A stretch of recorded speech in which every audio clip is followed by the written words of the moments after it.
All right, thank you so much. I have PowerPoints that will help keep us organized. So I'm going to share my screen now and we'll walk through this together. The goal for tonight, when you go to your first committee meeting of the year, your director and your chair will walk through your scope and talk to you about the work of your own committee. The purpose of tonight's webinar is to give all the committee members just a basic understanding of how committees fit into the overall governance system for the Michigan Dental Association. So I'm now sharing my screen for the 2023-2024 MDA Committee Orientation.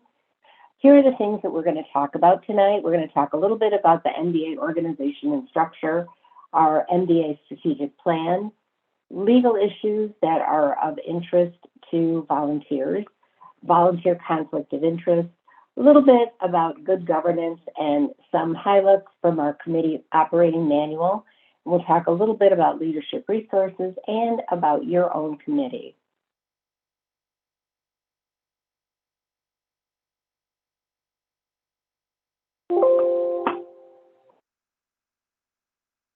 So starting out with the organization and some basic facts and figures about the Michigan Dental Association. We have 4,312 active licensed members, and that's 74.4% of the professionally active dentists in the state of Michigan. 5,977 is our number of members when you include the retired and retired life members. We are a nonprofit organization according to the IRS, a 501c6 professional association. The Michigan Dental Association Foundation, for example, is a 501c3, a charitable organization. So there's a little difference between the two.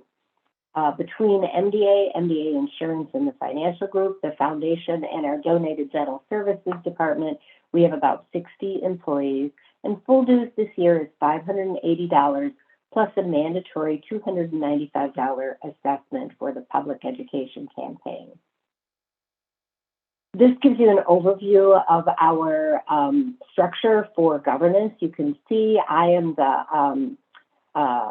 CEO, Executive Director, Karen Burgess, and I am employed by the board. The staff of the MDA report to me. And you can see that the board has a number of committees here. We've got membership, new dentist committee, public relations, continuing education, annual session, diversity, equity, and inclusion, access and prevention, legislative and insurance, and then 3 peer review committees, including peer review dental care, peer review ethics, and peer review health and well-being. The MDA Foundation is one of that Michigan Dental Association subsidiaries, as is the Insurance and Financial Group, which has 1 committee for evaluating endorsed services. We also have a PAC and the MDA Health Plan. Hopefully you're familiar with these organizations as well as the MDA. Our House of Delegates has 102 members. I'm sure that many of you are familiar with the House or may even be House members yourself. There are 12 regions in the House made up of the 26 component dental societies. The responsibilities of the House of Delegates is to approve advisory resolutions to the board, any changes to the MDA bylaws, and they also handle the election of all Board of Trustees members and the ADA delegation. There are several committees for the House of Delegates. Nominating committee is the committee that recruits and vets people to be leaders within our Board of Trustees and the ADA delegation. The Bylaws Language Review Committee, the Reference Committee, which is held, in fact, we just had it at our House of Delegates, and then the Committee on Credentials, Rules, and Order. Our Board of Trustees has 15 members, President, President-elect, immediate past President, Secretary, Treasurer, and Speaker, as well as the editor or officers, and there are 9 at-large trustees. I also serve on the board as a non-voting member as the Executive Director. You guys, of course, are one of the 17 standing committees that are advisory to the board. There are also 5 board committees. Overall, the board's responsibility is to set policy, budget, and dues, and to employ the CEO. This slide just gives you an idea of the responsibilities of the executive director. You can see I manage the staff, represent the MDA, make some rules and initiate and direct policy development, as well as supervising implementation of policy. It's really important. One of my key roles is to help the board by providing adequate information to help them make sound decisions. And then I oversee the strategic planning process as well. Our related agencies, as I mentioned, our MDA IFG is our for-profit subsidiary. The MDA board elects all the IFG board members annually, and the MDA board can change the IFG bylaws. In addition, the IFG vets all our endorsements, but they cannot endorse, they can only recommend. The endorsements require approval by the MDA Board of Trustees.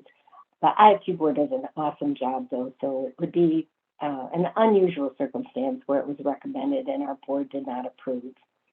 The MDA Foundation, many of you I'm sure know that it is the MDA's charitable organization.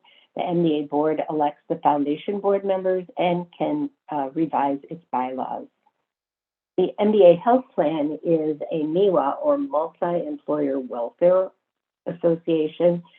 It's an ERISA qualified plan, and it is actually the only one in the state of Michigan. And you can see that the MDA IFG board elects the IFG representatives to that health plan board. The MDA board selects the plan participants, and the slate is confirmed via a vote of all the participating employers. And finally, the fourth organization is the Dental PAC, our Political Action Committee. MDA board does approve the members of that board of governors. And the Dental PAC, as you probably are aware, is the organization that makes contributions to both sides of the aisle, Republicans and Democrats, in order to ensure access and raise awareness of dental issues within the Michigan State Legislature. So let's talk a little bit about strategic planning. The MDA has a strategic plan. We're right in the middle of it, 2023. So halfway through the 2021 to 2025 strategic plan. And the board does a very thorough job of strategic planning. The goal for a strategic plan is to kind of map out the signposts for where the organization wants to get. Not everything that the MDA does is described in the strategic plan. It is a plan that looks more at the gaps between what is and what should be. So I'm going to walk through the goals and objectives with you tonight. First goal is define and deliver exceptional member value. I had a little message across my screen that I couldn't read through, so I minimized it. We had evaluated what member segments feel about the Michigan Dental Association. And one of the things we identified was that new dentists, those who have been out of dental school less than 10 years, have a lower net promoter score than their more established colleagues. So we're right in the middle of developing and implementing an action plan to increase the new dentist net promoter score to 40 or higher. And basically we want to close the gap between the young career dentists and the more established dentists. We also want to look at our MDA products and services to enhance, maintain, or eliminate them and assess them for specific target groups and demographics. So for example, we are seeing a trend towards more young dentists being employed as opposed to solo practitioners or owners. So that has an impact on the services that they're interested in. So we need to look at all those products and services to make sure that our key demographics have enough value to want to be MDA members.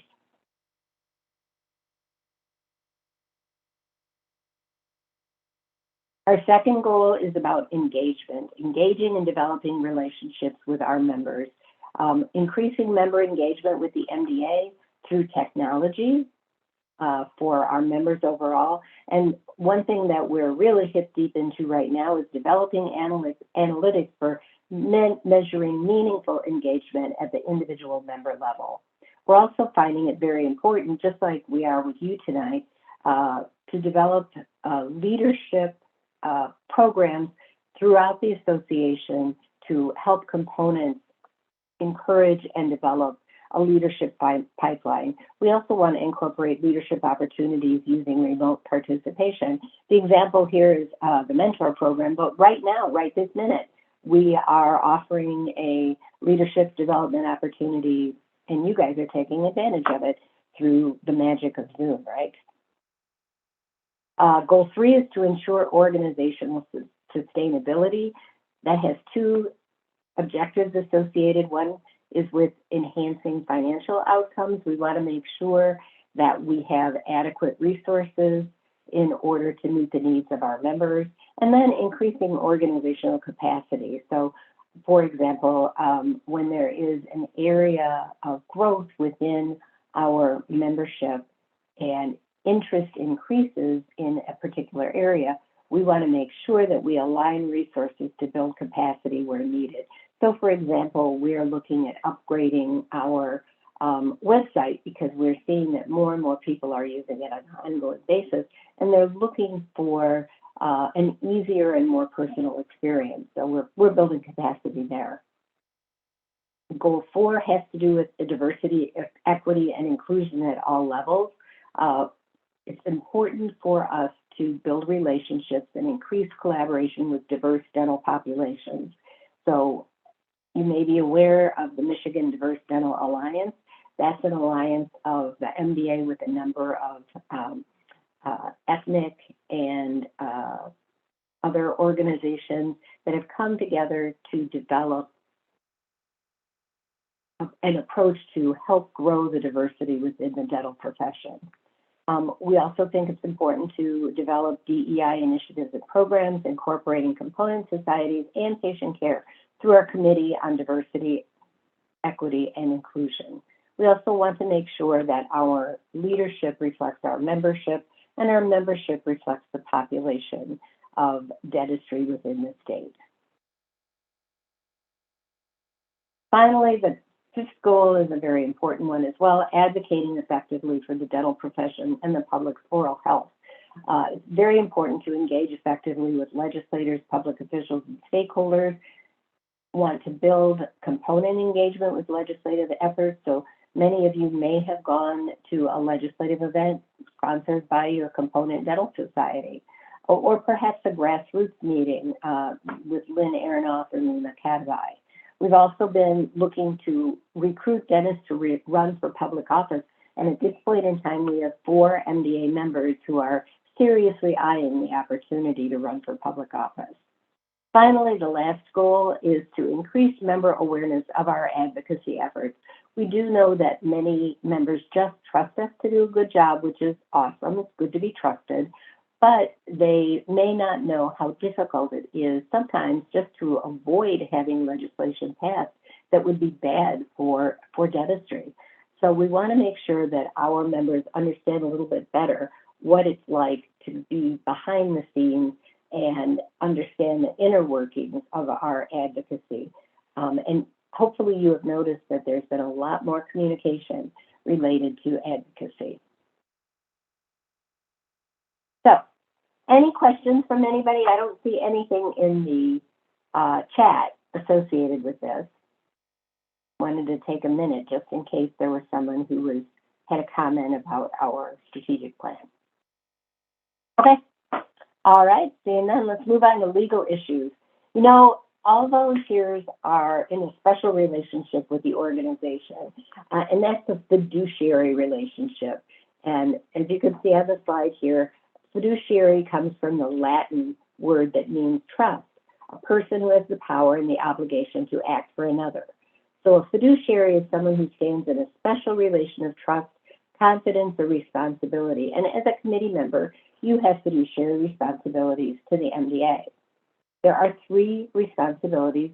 The first is duty of care, and you fulfill that every time you go to a committee meeting. You read your materials in advance, you act in the best interest of the MDA, and you act in a fiscally responsible manner.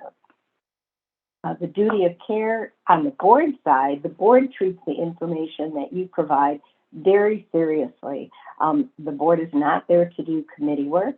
Sometimes they do have a better idea of the context, but generally speaking, you know, you're going to see that the reports that you send to the board and the recommendations that you send to the board are treated very seriously.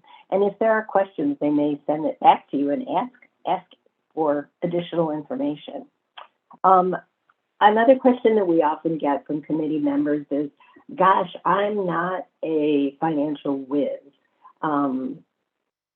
What if I don't understand all the financial details? A fiscally responsible committee member simply takes the same duty of care that a reasonable person would. So you don't have to be the CFO to act in a fiscally responsible manner. The second duty is the duty of loyalty, and that really comes down to conflict of interest and confidentiality. You have a duty as a committee member to recognize when you may have a conflict of interest and try to avoid them. Because all of you are very engaged in dentistry, it would be odd if no one ever had a conflict of interest. So then you simply need to disclose actual or potential conflicts of interest, and the committee itself will decide how to address it. And the duty of confidentiality goes to the idea of making sure that you keep the information that is shared with you as a committee member within the committee, with the exception of minutes and things like that. Often people will want to know, how did somebody vote? You know, who was for, who was against? Those kinds of things really don't matter. The committee decision is the committee's decision. So we talk a little bit about why volunteers may not recognize possible conflicts of interest. And I think one of the reasons is that people always think of conflicts of interest has to do with money. Money, definitely, if your family member is a vendor that is trying to sell something, clearly that could be a potential conflict of interest. But often, if it is something like that doesn't involve money, but say you're a specialist in your specialty, or the AGD has a particular point of view, you certainly can share that, but your goal is not to advance their perspective, but to instead do what is right for the MDA.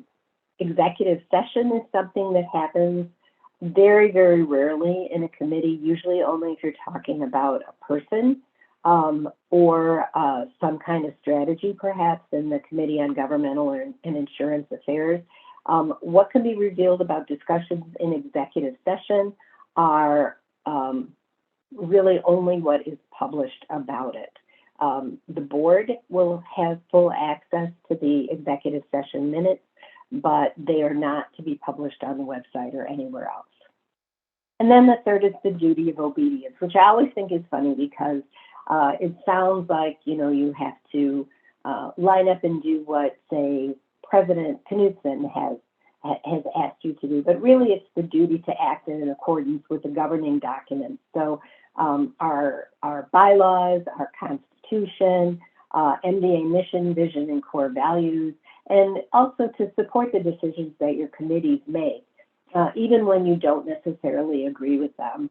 And one common thing that happens, sorry, didn't mean to move that along. One common thing that happens is people on a committee may ask to reconsider a decision. And so that's often a question that is asked. Is it okay to reconsider a decision?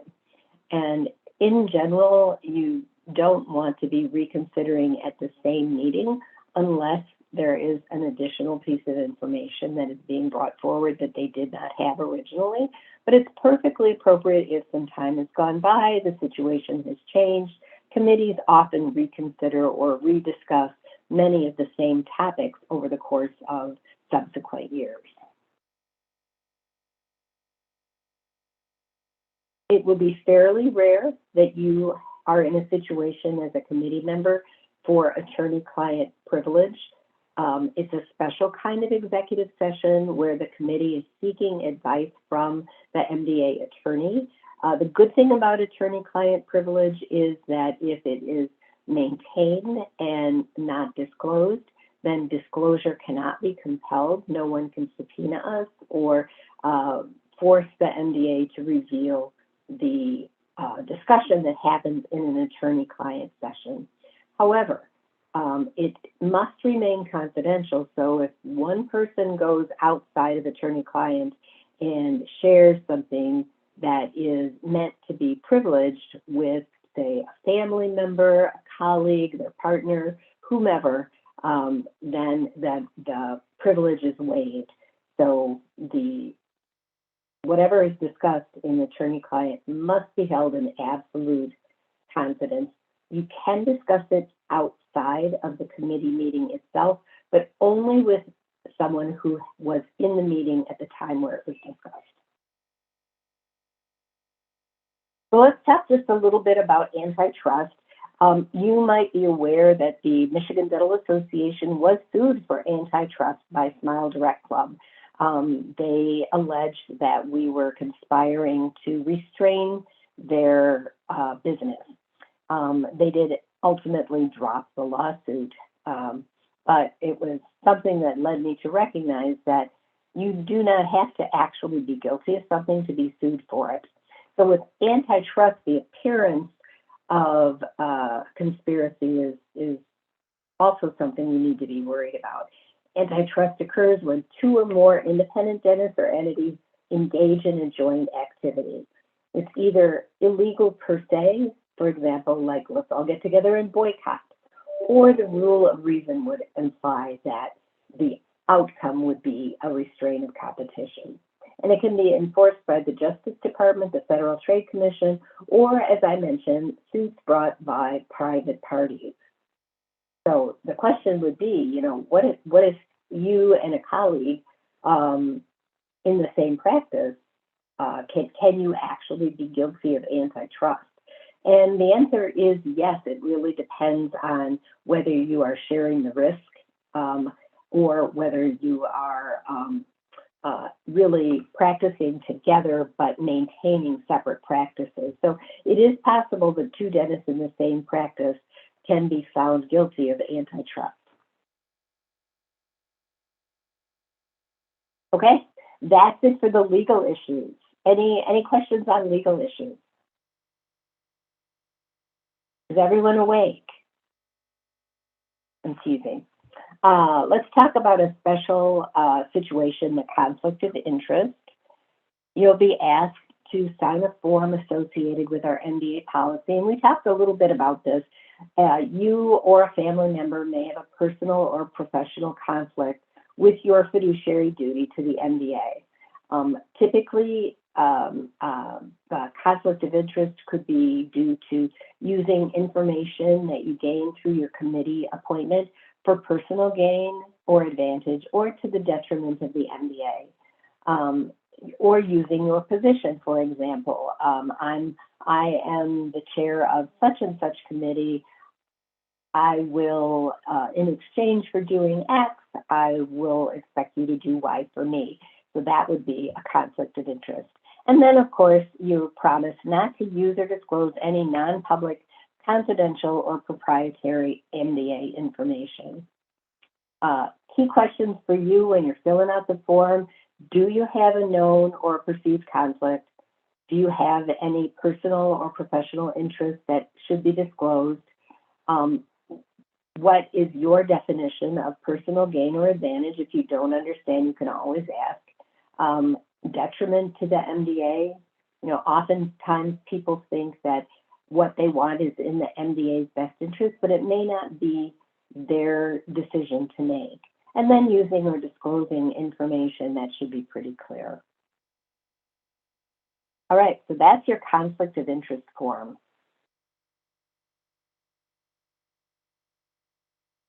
Good governance. I apologize. These are core values for our board, but I will tell you that the MDA recently changed our MDA board recently changed the core values overall for the Michigan Dental Association, and I neglected to update this page, so I will make sure that you get all the new information. Barriers to good decisions. when you're in a committee, often are things like conventional wisdom, where everybody assumes that they are all in agreement. Everybody knows that something is true, so you don't examine it very carefully. There's also the what you see is all there is. Often people think that everything there is to know is apparent, and that's one of the reasons why your staff works so hard to make sure that you have all the information, not just the readily available information to make a decision, whether it's related to a policy, like in the Access to Care Committee, or perhaps it's related to a decision associated with continuing education, et cetera. Confirmation bias is also a barrier to good decision making. It's a tendency to notice the things that you agree with while not noticing as much the things that point out the opposite of what you agree. Groupthink is also something that's very, very common. For a committee that is well-oiled and really tracking well, enjoying their job, they often want to get to consensus quickly because it's very satisfying to have a situation where everyone is working together and pulling in the same direction.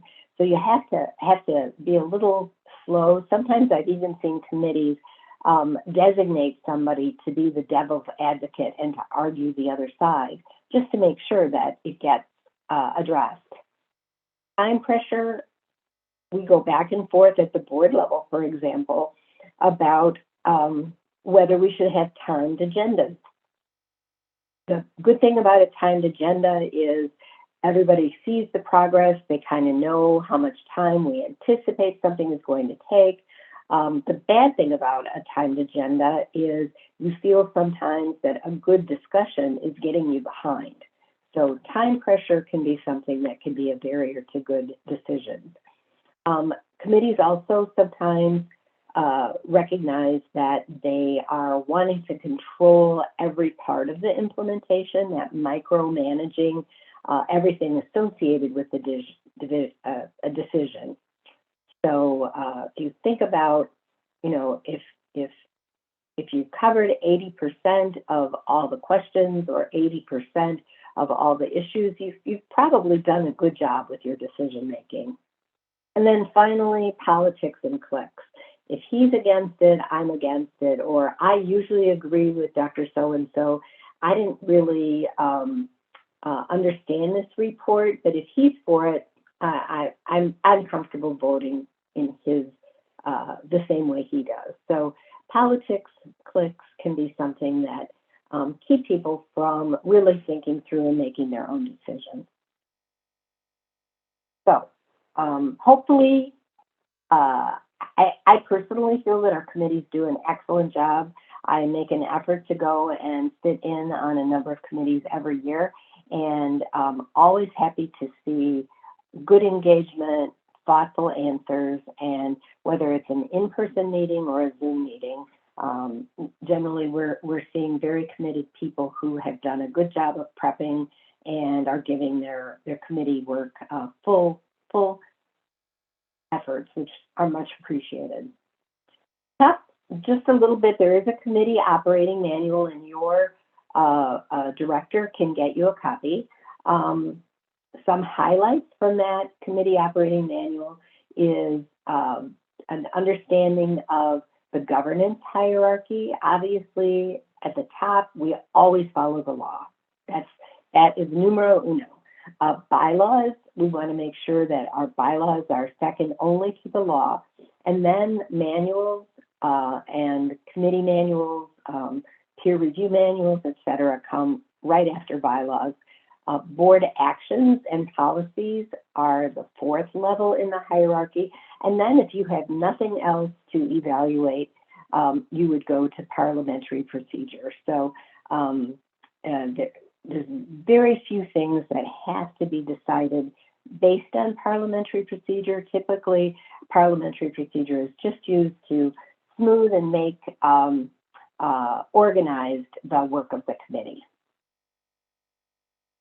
So let's talk a little bit about your committee's relationship with the MDA.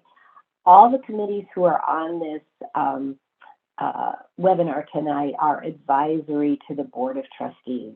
And the composition, purpose, authority, and charges for your committee are laid out in the scope document that you'll see at your first meeting of the year. It makes it really clear who's in a committee, why the committee exists. Generally, the authority is advisory, but there are times when there is the board has designated and delegated authority specifically to a committee. And I would say, for example, peer review committees have authority within the peer review manual. The CE committee, for example, has the authority to create a calendar of continuing education programs within the established budget, et cetera. So it's very, and the PR committee, for example, oversees the ongoing work of the public education campaign. Sometimes a committee chair, for example, will be an official representative for the Michigan Dental Association. And then we also have the staff that support the committee. Generally, staff support multiple committees and have other work that is not committee related. So generally, your staff that you will get to know, if you don't know them yet, are very busy and committed people. Committee board relations, the committee submit reports to the board based on your committee action. And we do have a dashboard so that the board members receive an overview of all the activities that you have taken, all the resolutions you have passed, et cetera, at your committee meetings. We really do encourage committee chairs or representatives to attend board meetings, particularly helpful if you have a report or recommendation going to the board, because they may have a question. Your committee may have a board liaison. Sometimes it is because the chair has requested a board liaison. Sometimes it's because there's a fairly complicated responsibility. So, for example, our PR committee typically does have a board liaison. Now, when you do your committee work, typically you'll have a recommendation that you're making to the board, and you'll submit a report to the board with your recommendation and the background about why you're recommending what you're recommending. Typically what we do see is that the board will approve and agree with you, but it isn't for sure. The board may approve, they may revise. Sometimes they say, let's sit on this till the next meeting because we want to see how something works out, so they'll postpone it, refer it, or they may even defeat the recommendation. So as I said previously, the board is really not there to do committee work, but they also have a broader perspective. So hopefully if there's ever a time when your committee makes a recommendation to the board that does not go the way that you would like, there's plenty of opportunity for conversation and better understanding between the two. What about money? Finances. Our budget is a calendar year, a membership year budgeting. We do, starting the budget in the spring, in fact, we're just about to start at the end of the week this week, the 2024 budget, and the budget is finalized by the board in September or October, our fall meeting. Committee input into the MDA budget is definitely encouraged. As you know, the board is responsible for all financial management, budget, and dues. So the proposed budget that your director puts forward for board consideration may be approved exactly as he or she puts it forward, or it could be revised depending on the overall needs of the association. In between the budget cycle, a committee may bring recommendations that have a financial impact for action by the Board of Trustees or the Executive Committee. There are times where, due to a new opportunity or time pressure, that the board or the EC may take money from our reserve fund in order to supplement the MDA finances to allow for a committee recommended action. Okay, we are almost done. Leadership resources. As a committee, you are an MDA leader. We have a special section for you on our website called Leadership Central. It's an online resource to help you get involved, gain leadership skills. There's a number of videos and links there so that you can brush up in various areas. Is also a place where we put our committee actions, MDA governance, board actions, and that kind of thing. And if you have a friend that you would like to get involved in governance at the Michigan Dental Association, we have a volunteer interest form, and you would be surprised at how many we have that come forward through the volunteer interest form. So yes, I see. Thank you, Dr. Johnston. Is there a limit to the amount of money the EC can spend before board approval? There is.